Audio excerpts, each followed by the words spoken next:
ओम हर हर महादेव शिव शंभो बाबा धवलेश्वराय नमो नमः। दीपं यदि परम ब्रह्म दीपं यदि जनार्दन दीपहरत मे पापो पूजा दीप नमस्तुते।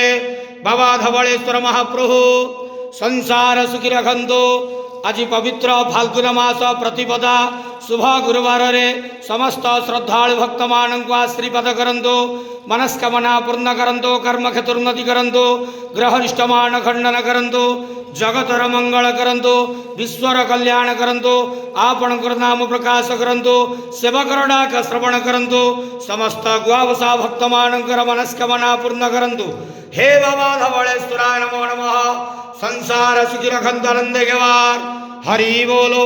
आज फाल्गुन मास प्रतिपदा तिथि शुभ गुरुवार रे समस्त श्रद्धालु भक्त मानक आशीर्वाद करंतु आनंद गेवार। हरि बोलो।